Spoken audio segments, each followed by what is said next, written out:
안녕하세요. 오늘은 로드바이크 입문자분들 위해서 한번 설명을 하도록 하겠습니다. 로드바이크, 영어로 로드바이크입니다. 로드바이크라고 하면은 저희가 일반적인 아스팔트路面에서 타기 좋게 만들어진 자전거인데요. 빠릅니다. 빠르고 변속이 가능하기 때문에 오르막도 잘 올라갈 수 있어요. 그래가지고 보통 수도권 지역에서는 한국에서는 그러니까 수도권 사는 사람들은 로드바이크가 완벽하게 적합합니다. 그런데 로드바이크가 그러면 어떤 게 있냐? 몸체 이제 구성은 보통 이렇게 있죠. 프레임이랑 휠이랑 그 그룹셋 이렇게 있습니다. 프레임이라면 뭐냐? 프레임은 보통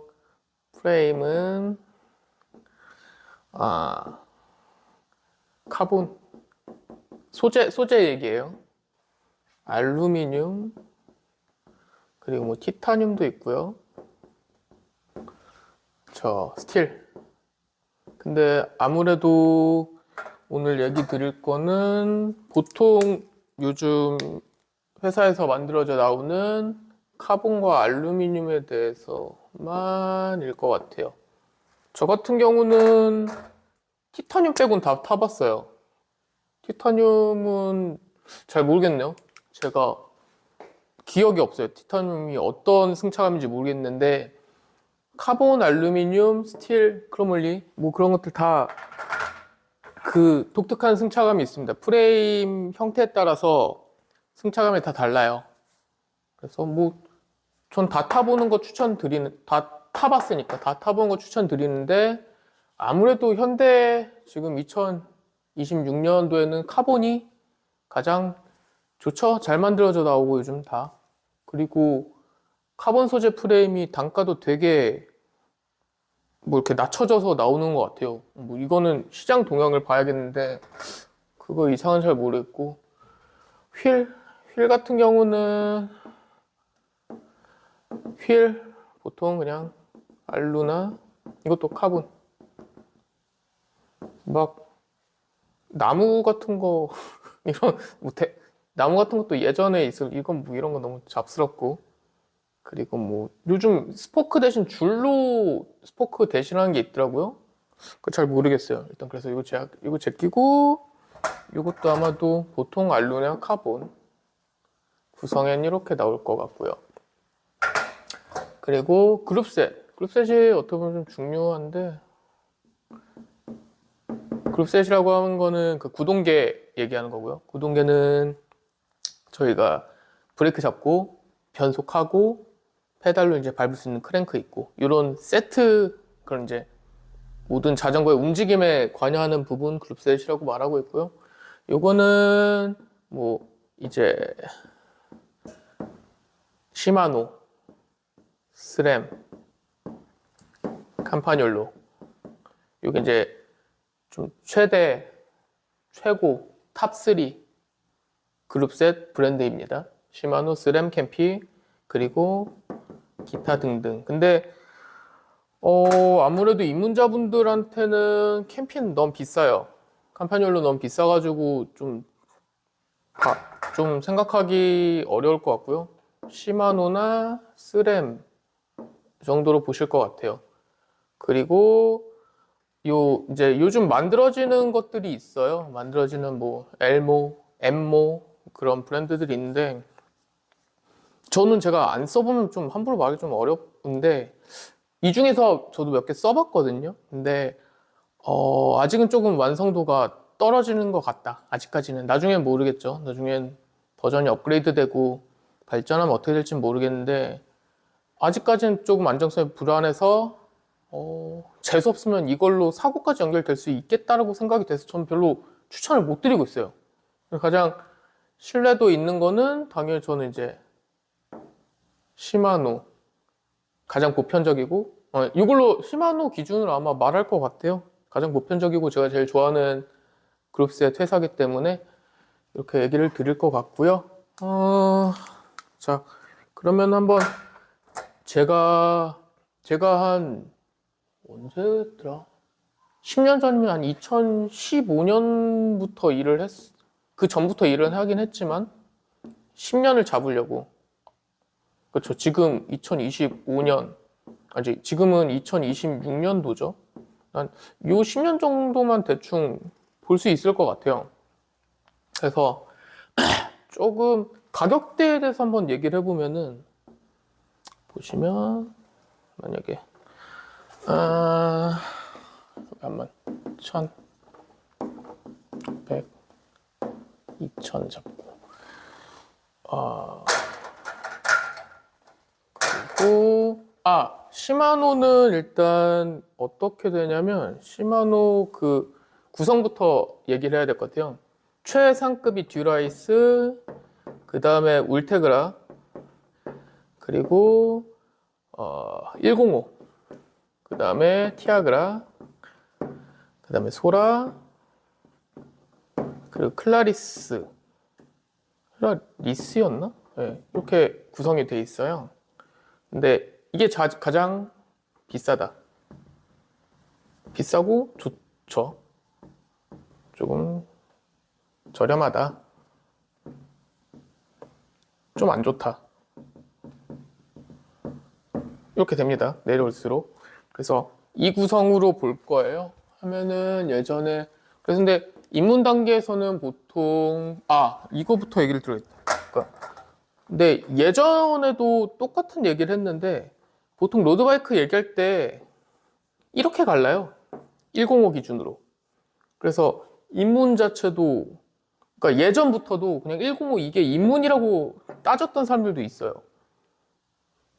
이게 좀 105 아래로 가면 조금 많이 부족한 부분이 있습니다. 분명 어쩔 수가 없어가지고 아무튼 그래가지고 섞어 보면은 여기 클라리스, 소라, 티아그라, 그리고 105, 울테, 듀라이스 보면은 제 기억이 흐릿해가지고 조금 잘못할 수도 있는데 그건 좀 제껴주세요. 정확한 가격이나 이런 거는 뭐 브랜드마다도 다르기도 하고 챗GPT를 좀 찾아보세요.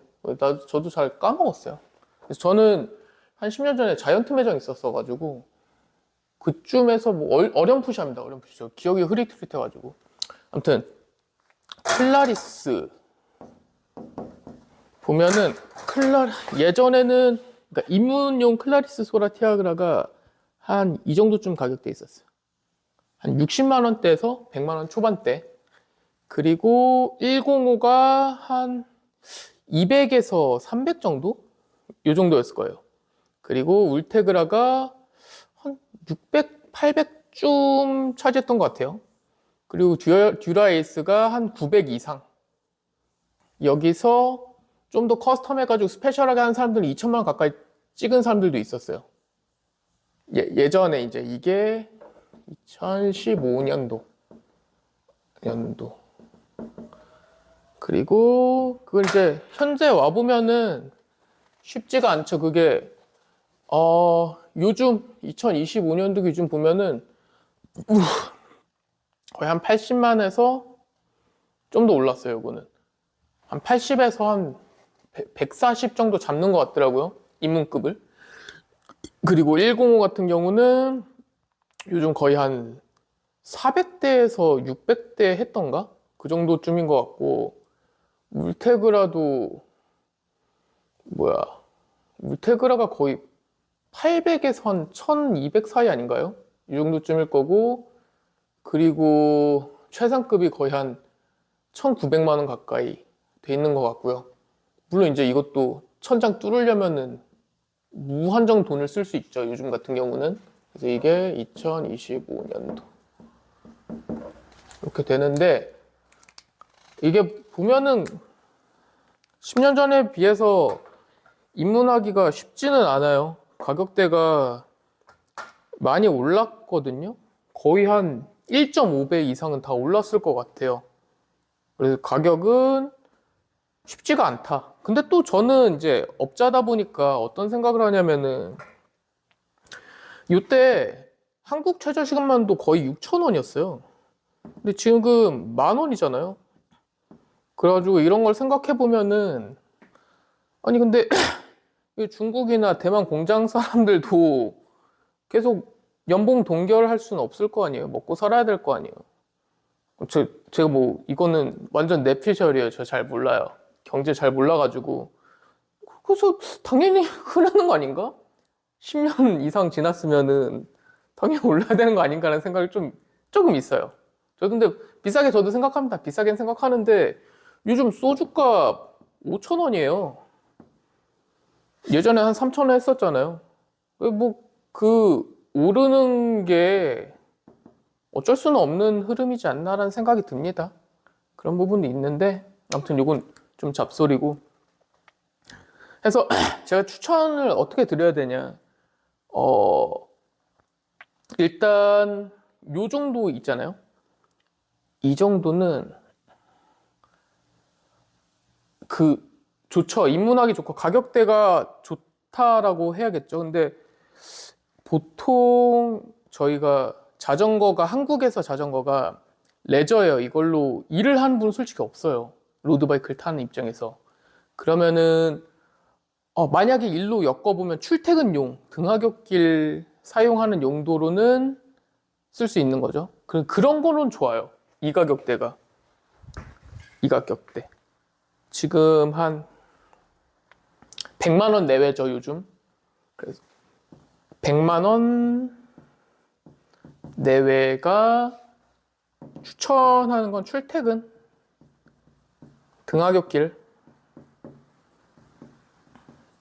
혹은 좀 이렇게 그런데 좀 저희가 10대, 20대 때는 돈이 좀 부족하잖아요. 학생들 이렇게. 근데 이것도 좀 낭만이에요. 이런 자전거 10년 전에만 해도 이거보다 저렴한 자전거로 막 국토종주하고 여행 다 했어요. 이거 문제되지는 않아요. 100만 원 내외도. 아무튼 요 정도 되고 제가 추천하는 라인은 아무래도 요 정도 선입니다. 요 정도 선인데 그렇게 되면은 가격대가 한 200에서 한 800 정도 되겠죠. 요 정도가 좀 즐기기 좋다. 왜냐면은 제가 200만 원 이상의 제품을 더 추천하는 이유는 요 100만 원 내외 제품으로는 자전거를 즐기기가 좀 어려워요. 솔직히 말하면은. 저희가 보통 로드바이크 타기 좋은 나이대가 한 30대 전후 같거든요. 그러면 어느 정도 이 정도 투자는 필요하다고는 생각을 합니다. 그렇습니다. 그래서 추천하는 거는 이 정도 가격대다. 그래서 만드는데 지금 200만 원대 잘 없어요. 요즘 또 이제 이게 또 예전이랑은 또 다른 게 요즘은 105 DI2라고 전동식으로 나오고요. 울테그라 DI2예요. 예전처럼 기계식 케이블이 없고 다 전동식 구성이 돼 있거든요. 그래서 가격이 좀 는 것 같아요. 맞아. 아까 그 인건비 문제도 인건비인데 확실히 10년 전보다 달라졌어요. 10년 전에 탔던 건 저희가 뭐냐면은 림브레이크에 기계식 구동계에 탔었고 지금은 디스크예요. 디스크고 전동식이 주력이 됐어요. 그래서 이런 것도 원인이라고 생각하거든요. 가격이 올라간 것에 대한. 그래서 사실 요때 15년도 요쯤에 타셨던 분들은 아실 거예요. 카본 휠이 열변형이라고 났어요. 계속 내리막에서 쭉 잡아버리면은 림이 부풀어 올라요. 그 열을 못 버티고. 그 상태에서 디스크로 넘어왔거든요. 이게 넘어온 시점이 거의 한 17년도 전후였던 것 같아요. 제 기억에. 17년도 전후였던 것 같은데 그래서 림브레이크에서 못 잡던 열변형을 그냥 디스크를 넘어오면서 그냥 해결했다기보다는 그 문제가 아예 없어졌었거든요. 제 기억으로는. 그래서 림브레이크 때는 열 변형 안 나게 한다고 브레이크 막 이렇게 잡았어요. 그래서 제가 업자로 이렇게 보면은 예전부터 타셨던 분들은 브레이크 패드 잘 많이 안 달아요. 그 요령이 있어가지고. 아무튼 많이 다르다. 그리고 얘 때는 전동식이고 기계식이었고 전동식으로 많이 넘어왔다. 추천은 200에서 800만 원대다. 근데 200만 원대가 잘 없다. 200만 원대는 잘 없고 거의 한 300만 원 넘어요. 300만 원, 3, 400만 원이 기본이라 가지고 입문이 예전보다 쉽진 않아졌습니다. 예전에는 105에 카본 몸체 하면은 거의 200만 원 전후면 됐어요. 근데 그게 지금 300 할인해서 300이고 메인 브랜드에서는 거의 한 400만 원 기준으로 잡혀 있어요. 저도 좀 이게 입문자가 많이 많아졌으면 좋겠는데 아쉽습니다. 가격이 너무 오르긴 했어요. 근데 제 생각에는 제가 뭐 업자다 보니까 그럴 수도 있고 저도 한 10년 넘게 이 취미를 즐겨서 그럴 수 있는데 이 정도 값어치는 한다. 자전거가 재밌어요. 그래서 전 또 운동이라고 생각하진 않는데 재밌어서 운동이 되는 게 좋다고 생각하거든요.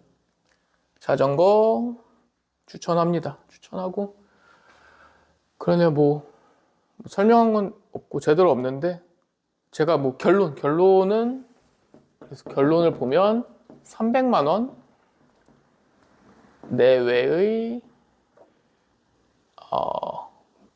메인 브랜드 자전거 추천 이렇습니다. 뭐 메인 브랜드라는 거는 찾아보시면 나올 거예요. 그냥 구글링 해가지고 한 10손가락 20손가락 안에 이렇게 들어오는 거 탑 20 안쪽에 드는 것들 보면 될 것 같아요. 그 나머지 것들은 좀 신뢰성이 떨어진 경우가 아직 있어요. 그렇습니다. 근데 뭐 봐야겠죠. 그리고 또 맞다. 또 추가로 이런 메인 브랜드를 더 추천하는 거는 이게 공상품이다 보니까 자전거도 실제로 문제가 돼서 소비자분께 가는 경우가 있어요. 그러면은 그걸 보장을 못 해주는 데가 있거든요. 그러니까 그 보장이라고 해야 되나 이거를 보상 여부? 문제가 있으면 바꿔주거나 어떤 그런 것들이 있어야 되는데 모두 좀 자전거 생활 궁금하신 거 있으시면은 저희 매장으로 연락 주셔도 되고요. 뭐 카톡 주셔도 되고 인스타그램 DM 주셔도 되고요. 아무튼 저는 뭐 추천하는 입장이기 때문에 이런 영상을 찍게 됐습니다. 좀 횡설수설했는데 예, 이상입니다. 감사합니다. 예. 그래서 조금 요약을 해보면요. 첫 번째는 자전거는 라이더의 역량이 90% 이상이라는 건데요. 막 이런 걸 타데이 포가차 같은 신급 선수 얘기를 들어보는 건 좀 실례일 것 같고 저희 같은 아마추어 선수들이 나름 비벼볼 수 있는 예를 들어드리면 작년 링컨 그랑프리 대회에서 제임스 맥케이라는 선수가 우승했거든요. 근데 그 선수가 사용했던 게 105 Di2여서 좀 이슈가 됐었어요. 그래서 그 근거에서 200에서 800만 원 수준의 자전거도 충분히 좋다라는 얘기를 드리고 있는 겁니다. 물론 이제 이게 그 이상의 가격을 쓰면은 자전거 굉장히 좋아져요. 등급 높은 프레임이랑 휠셋 쓰면 좋은 건 사실인데 이게 그렇게 드라마틱하게 좋다? 하긴 조금 어려워요. 그래서 저희 매장 오신 분들한테도 항상 똑같이 얘기 드리지만 듀라에이스 등급이랑 울테그라 등급 정도는 크게 차이가 없어요. 이게 막 블라인드 테스트 하면 모를걸요? 제가 항상 이런 식으로 설명드리고 있거든요. 그리고 105 그냥 기계식이랑 105 Di2 요거를 기계식과 전동식을 비교해 보면 전동식이 물론 좋습니다. 써보면 이게 확실히 좋아요. 변속도 빠르고. 근데 제가 드리고 싶은 얘기는 자전거 활동을 기준으로 얘기를 드리는 거거든요. 그렇게 하면은 기계식도 크게 문제가 없어요. 그걸 제가 어떤 근거를 들여서 얘기를 드리려고 하면은 제가 여태까지 서울에서 부산까지 자전거 타고 무박부터 2박 3일까지 한 7번 넘게 간 것 같거든요. 근데 그거 갔을 때 여태까지 전동식은커녕 12단도 아니었고 11단 기계식으로만 다 탔어요. 그러니까 이게 문제가 없어요. 어떤 자전거를 탐에 있어서. 그 서울에서 부산까지 430km 정도 나오거든요. 그러면 어느 정도는 감이 오실 거잖아요. 근데 이제 자전거를 아예 안 갖고 계신 분이 계시다. 그러면은 지금 사야 된다 하면은 물론 전동식이 좋습니다. 그렇게 되면 아마 한 3, 400만 원 이상 뜰 거예요, 가격이. 그렇게 되면은 좋은데, 그리고 구동계 아마 만드는 회사에서도 앞으로도 기계식보단 전동식을 계속 밀 것 같긴 해요. 추세를 보면은. 그리고 아마 그렇게 되면 더 가격도 비싸지겠죠. 분명 얘네가 회사다 보니까 무조건 저렴한 걸 만들어서 팔진 않겠죠. 그렇긴 한데, 그럼에도 불구하고 이게 자전거를 타는 게 재밌다라는 게 가장 중요하다고 생각하거든요. 저희가 이제 재밌어서 타는 거죠. 그래서 자전거가 비싸진 건 사실이지만 그만한 가치가 있다라고 얘기를 드리는 겁니다. 어, 뭐 술도 재밌어서 마시고 게임도 재밌어서 하고 자전거도 재밌어서 타는 거죠. 이게 제 결론입니다. 감사합니다.